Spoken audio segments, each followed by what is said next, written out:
Good evening, everyone, and welcome to the open house, the Q&A session of our Leadership Satsang, which happens on the last week of every month. And that's where we are today. So welcome to the open house, to a Q&A session where you put your Qs and I try and give my As to your questions and my answers that can help you overcome these challenges that you're facing right now. And let me tell you this, if you are facing a challenge, it's a good sign. It's a good sign because challenges can only be faced when we are out of our comfort zone. Within the comfort zone, there is no challenge. You're on top of everything, right? You know what you know, and that's as much as you know. But when you wish to know more, when you wish to push your limits, when you have that courage to push your limit, when you have the courage to learn more, is when you face challenges. So if you're facing challenges, it means you're in the right direction that takes you towards growth. And in this journey, I would love to add my 2 cents and contribute as and where I can, as in how much I can. And that's what we're going to do today. So welcome. I'm your leadership coach, Yukti Kapoor Mehendi Datta, warmly opening up the session for Q&A soon after we bring ourselves into this moment completely. First, as we always do, and that's by chanting Om together. So you know the drill. We're going to keep our spine straight, shoulders relaxed. Take a nice deep breath in. And breathe out. Give this half an hour to yourself as a gift every week. If you can't manage to meditate every day, if life is too busy and there is too much noise and you don't know how to cut that noise, just bring yourself to the satsang session every Tuesday and let this 30 minutes be your me time. So just for a moment, let's forget about the world. Forget about whatever just happened in the day. Forget about whatever you think you're going to do next. Can we just be here with your breath and my voice? And that's it. Please close your eyes and take a nice deep breath in and be absolutely comfortable wherever you are, as much as you can be. And please bring your attention to your breathing. Breathe in and out. And prepare yourself to chant Om 5 times with me. Om is not a religious chant, the most powerful universal chant that helps us to connect with ourselves. And that connection is felt through the vibrations as you chant Om. It's a combination of 3 syllables, A, O, M. And we will chant as we exhale. So half of the exhalation is with the first 2 syllables, A, U, and the rest half is with M as a syllable that you will exhale out, breathe out. Let's try it out again. Together, 5 times. Say it out loud if you can if it's okay in your environment. See if you can chant out loud 5 times for now and as many times as you like otherwise. Let's take a nice deep breath in and prepare to chant all together.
Shanti, Shanti, Shanti.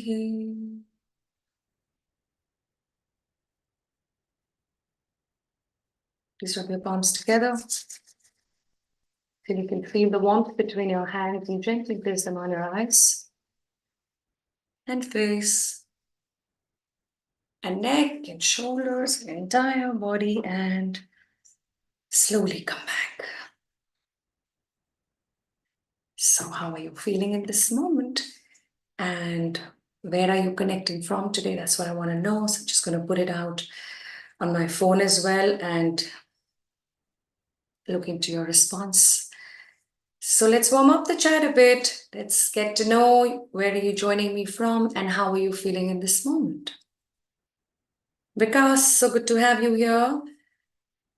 Let's have a very quick hi from everybody so that I know you here and I can welcome you.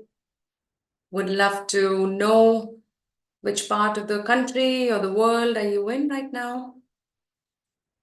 And then I will start taking up your questions. So once you share where you're connecting from, the house is open for any questions that you may have.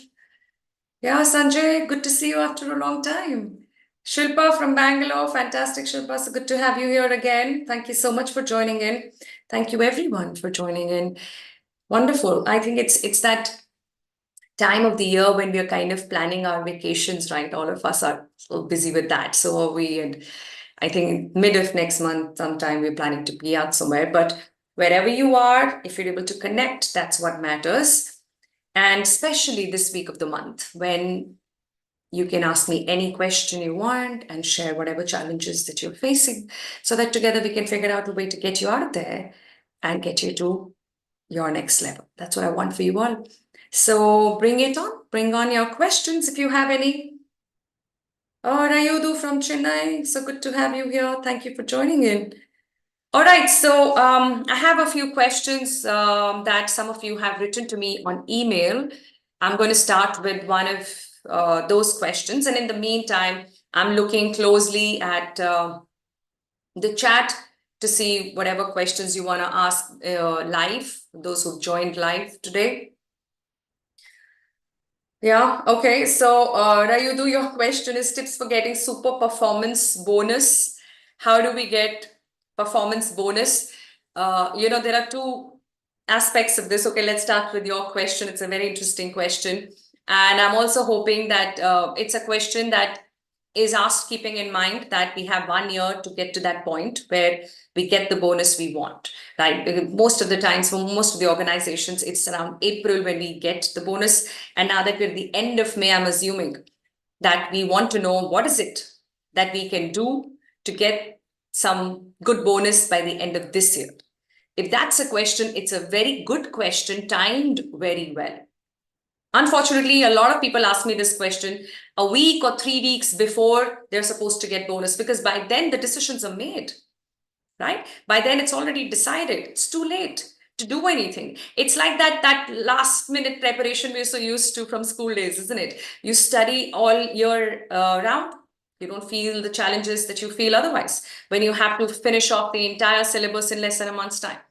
And it doesn't give us the results that you can get otherwise if you have that understanding and that plan in place. And it's really important to have that plan in place when you want to plan your career growth, when you want to grow professionally. So it's a very serious question. And I'm going to take it as seriously as I should and as you should be looking at as well. So let's see the two parts here: performance and bonus. Now, performance leads to rating. And performance also leads to salary increment, right? Now, your rating is related to increment. Is that right? Give me RIGHT in the chat, right? So if it's not decided in your organization, then there is very little that you can do at this point, though I'll still tell you what can be done. But if you want to plan for the rest of the year so that you, bag in good amount of bonus, that's a better strategy to have. So I will tell you what best you can do right now, but let me come to it in a bit. Performance is what decides the rating that we will get. And the rating is usually related to the increment slabs that we have for every department. Is that right? That's how it is planned for every organization, irrespective of the industry. Bonus, however, is a function of collective effort, right? How that entire department has worked as a team, or how the entire organization has been able to perform. That is what creates a bonus pool, and that bonus pool is then allocated basis different weightage. It's not equally spread. It depends upon how the organization sees it. Some organizations will split it between performance center and cost center, and accordingly decide the percentage of bonus that they're going to allocate to different departments falling under profit center and those falling under cost center. That's one way to do it. There are multiple strategies that organizations can use to split the bonus. If at all, there is a situation where bonus can be allotted at the first place, because like I said, it depends upon how the organization has performed in the entire year, which will create a bonus pool. And sometimes there isn't any if we have slipped in our performance compared to last year. So bonus is a pool where we don't have a very direct influence. It is a function of your department. It's a function of how the company has performed. It's a function of a lot of things which are not in your circle of control or circle of influence, right? But performance related increments, that is in your control to some extent. To a large extent, if you know how to plan it for the entire year. To some extent, if you have a short time and you need to make sure that you can get the best in this 2 weeks from now and 1 month from now, or whenever your next performance appraisal discussion is. So what is it that you need to do, Rayudu, with the time that you have? And I'm assuming you have a month or less than that, right? Because that's when maybe June is when your organization decides how much performance increment to offer. Now, most of the times we get into this discussion unprepared. We get into this discussion with very high expectations and hope and a lot of trust on our line manager, thinking that, I have slogged so hard the entire year and this person knows it. This person has seen me go through it. Now it's the time that I reap the benefits of my hard work and, getting all that stress from work and from family, because I don't spend time with family and I've done this and I've done that. And this entire sacrifice needs to now pay off in that one discussion. So what do? We sit there with some hope and some expectations and nothing more. And that's when we dig our own grave. Why? Because we completely forget that the person on the other side of the table is also a human dealing with the biases that we deal with as well. And there are many biases at play, by the way, in this one discussion. One being what we call as recency bias. What does that mean? That means if in June 2024, I'm having a discussion with you about your performance, it's unlikely that I remember what you did last year, like at the start of last year. You understanding? So if it is for me from June to June, what you did in September last year, what you did in August last year, I don't remember that. What will I remember clearly is what you did in April. What did you do in May? What are you doing in this month? How do you behave with me? That matters as well. How well have you performed? Right? How are people talking about you? Whatever has happened recently is what stays on our mind the most and has a lot of influence on the decisions that we make, unless you come prepared with your facts on a piece of paper. That preparation is your part of the deal. It's not the line manager's problem. And if I were a line manager, I wouldn't care to do that either. I'm not going to go through your entire 1 year's highs and lows. Some lows I will keep handy so that I can fit my team in that bell curve, right? Where I need to make sure that everybody gets something, but a very few will get the maximum increment that I can possibly offer. Are you going to be one of them? Depends on how prepared are you. How well have you documented all your highs?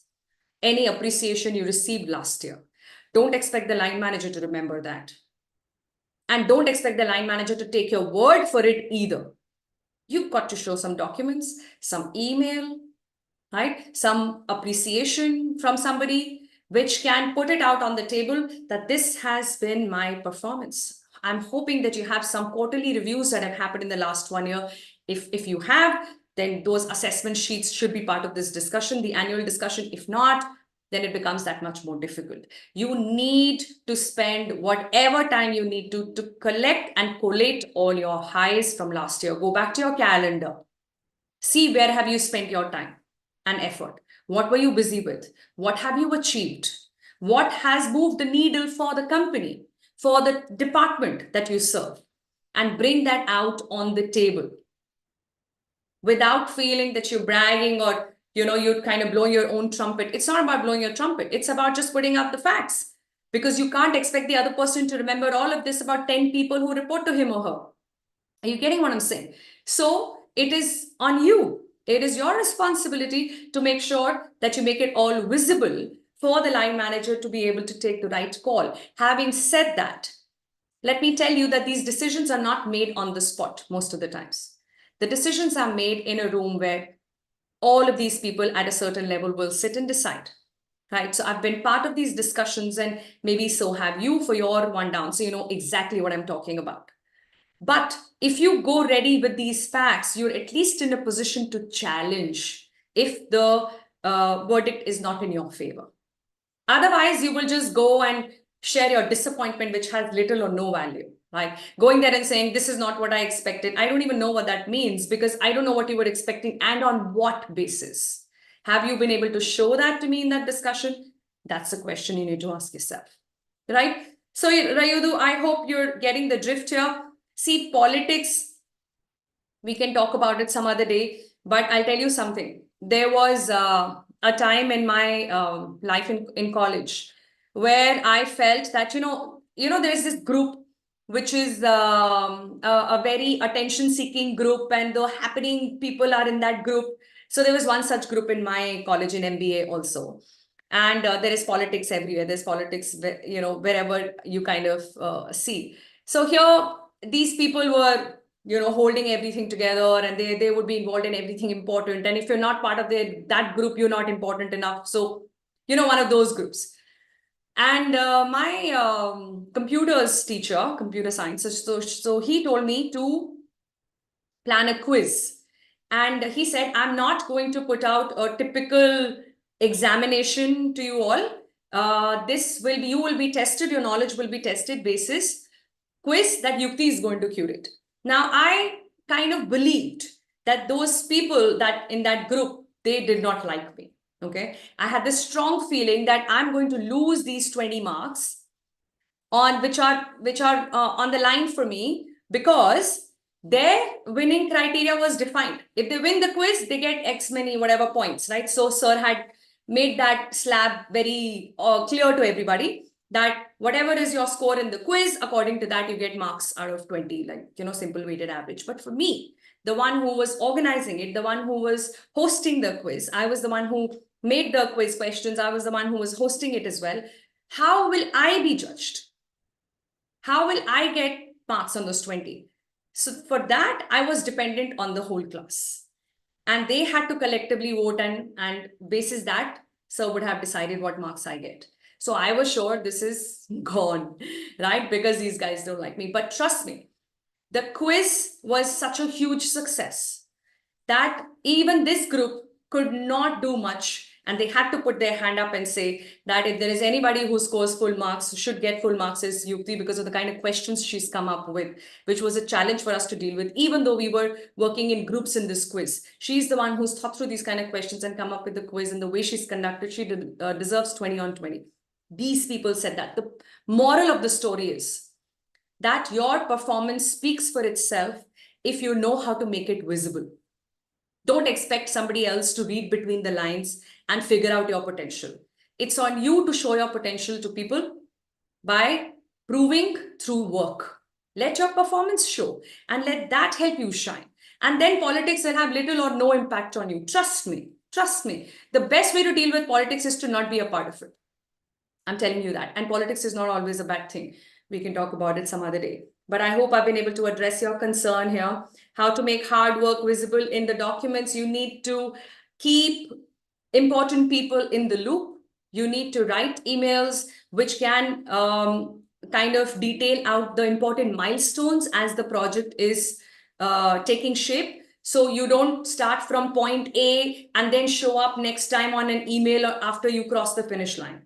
You move from A to B. There is an email talking about that progress. There's an email that takes you from B to C. So, email is a very professional way to communicate and get people on the same page. There is no other modus operandi, but it is also the only way in which you can prove what you have been busy with. 5 people around you should not be the ones to tell whether you have been putting efforts in the right direction or not. It should just be made more visible, and emails is just one of the ways of doing that. Okay, so I hope that helps you, Rayudu. All the very best. Like I said, most of it is already decided. So let's embrace it, whatever it is. Go with as much preparation as you can.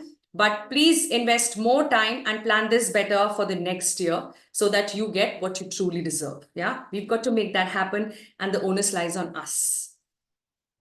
All right, let's move to the next question, and that is from Vikas.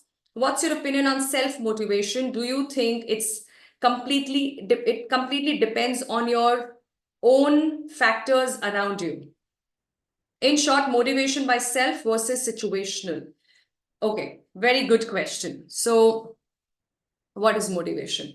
Motivation is the enthusiasm to work towards a purpose that leads you, right? That's motivation. You have clarity on the purpose that this is what I want to do. And there is this intrinsic level of enthusiasm that makes you get there, that wants you to get there. So that's self-motivation, inner motivation. Now, why we all seek external motivation is because we don't spend that kind of time and effort to feel and create that motivation within us first.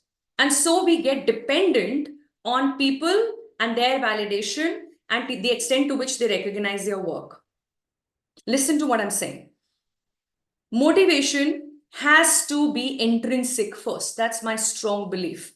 And I have seen that in real proximity in my own corporate career and that of people I have led and coached, right? So you need to get that clarity from within you on what? On what are your values? That's where motivation starts. First, you need to identify your values. What are your values? And what is your core value? Once you have clarity on your core value, that one value which is non-negotiable, that no matter what profits you get or lose, you will not compromise with that value. What is that one value? That value will show you your motivator. We all have different motivators. For somebody, motivation could be challenge. You throw a challenge at this person and the person is at their best, right? So that's their motivation. For somebody else, recognition is a motivator. It is external, but whenever I get recognized for my work, I am more enthusiastic to do more of whatever I'm doing. That's what drives me. For somebody else, it could be appreciation. It doesn't have to be a reward or recognition, but just somebody appreciating me for what I'm doing. I'm doing it silently. I'm doing it every day, right? I'm doing it even when I don't want to do it. Can somebody just appreciate that? That keeps me going. That could be a motivator for me, right? So there are different motivators for different people. What motivates you? If you don't know it, how do you expect anyone else to figure it out? Though they should. Your line managers need to invest that time to figure out your motivator, but it's important that you know it first. And if you know it, if you're clear about what motivates you, money being one of the many motivators, if you're clear about what motivates you, make it very obvious to your line manager. You will do a huge favor to yourself by letting a line manager know that, you know what, recognition drives me like nothing else. Appreciation drives me like nothing else. And I hope I'm able to earn this from you. You're not going there demanding. You're going there to communicate, right? So that you're very clear about what drives you. And with that said, it doesn't have to happen from outside. It has to first happen from within you. Because it is recognition doesn't mean somebody else needs to recognize you. Are you recognizing yourself for what you have done? Are you appreciating yourself? Are you raising the bar by throwing a challenge at yourself instead of waiting for somebody else to throw a challenge at you? Listen, communication is effective when what you say is understood in the same way by someone else. but that does not mean that they have to abide to it or agree with it. Are we getting this? So I am effectively communicating to you that what you just said, I didn't like it. I don't think you should speak to me like that. Let's take an example, okay? I have told you this. Have you understood exactly what I've said? You have. Now, this communication between you and me is effective because I said what I said and you understood exactly what I said.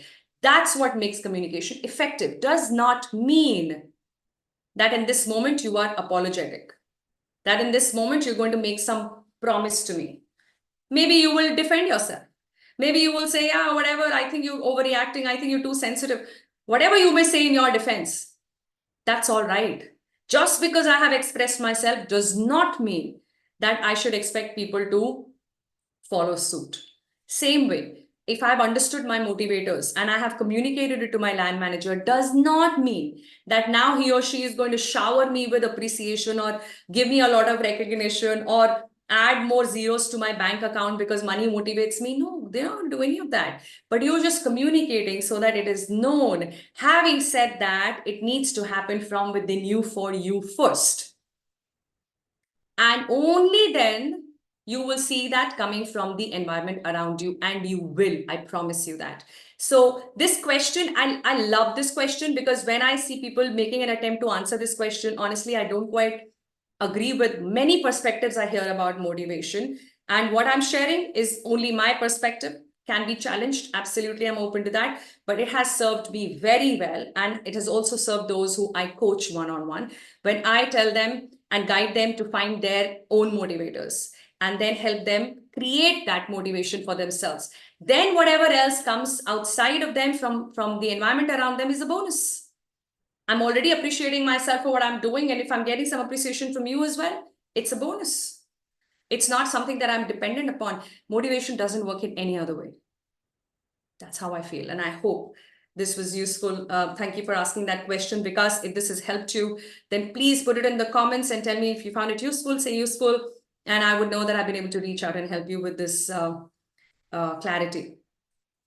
Well, it looks like that's all the time we have, but let me see if I can pick up another quick question. Okay, wonderful. Thank you, Rayudu, for confirming that you've been following the process and monthly updating your achievement. That's a very good thing. Do you see bell curve impacts even performers who do well? Yeah, Sanjay. You know what? I think that there is a bit of a collateral damage in bell curve. You know, uh, it doesn't always fit in. Like the team, if your team is a high performing team, then you have a big challenge at hand. Big challenge at hand, right? How do you kind of justify not giving the credit to a few? And also, letting go of people who are at the lower end of the bell curve, right? That is also not a decision that you want to make every time, because as you elevate the level of your team, like you raise the benchmark, right? You raise the bar and you kind of keep getting them to the next level. There will always be a point where there'll be some difference, some variation in the performance of the 10 individuals who are part of that team. But that does not mean that the one with the weakest performance is bad enough to let go. So yeah, it's kind of tricky, but then there are very limited alternate ways of ensuring that people can progress from one level to another. But the way I see it, I don't think that only vertical growth is organic growth. It can also be horizontal. And honestly, in my experience, I have enjoyed horizontal growth more, which means my portfolio being expanded, my responsibilities having increased, or the team size has grown for me, or the geography is expanded for me. Maybe I'm at the same level, maybe I'm still a vice president, right? I've not got on to the next level, which is vertical growth. At least I am kind of spreading my wings wider. I'm getting to expose myself to newer markets or newer product line or new challenges, new learning, and that is my personal motivator, and I've been much aware of it. And so I've always kept my line managers informed about what drives me, and that's worked very well for me. So I think that again comes back on you and how you will keep yourself going, because it's not always possible that we're able to get every deserving person to the next level. After all, it is corporate growth is going to be a pyramid, and we'll have to maneuver our way through it. So I hope that answers your concern here, Sanjay, but thank you for that question. All right, so that's all the time we have, and I loved all the comments. Thank you so much, Ridu, for confirming that I reached out, and thank you everyone for joining me live today. I have many more questions from you all, which I will try and answer next month when we meet. And to those who have written to me on email, we will come back to you on email with the response. I love sharing it in the session so that others can benefit from it as well. So if you're okay, we will save a few and bring them on next month, the last week of June, where the house will be open again for any open questions. And till then, be prepared for another insightful session in the space of leadership and spirituality that I will put out to you with another satsang episode next Tuesday, sharp at 8 o'clock. Please take very good care of yourself in the meantime. I'm waiting to see you real soon. Thank you so much. God bless you.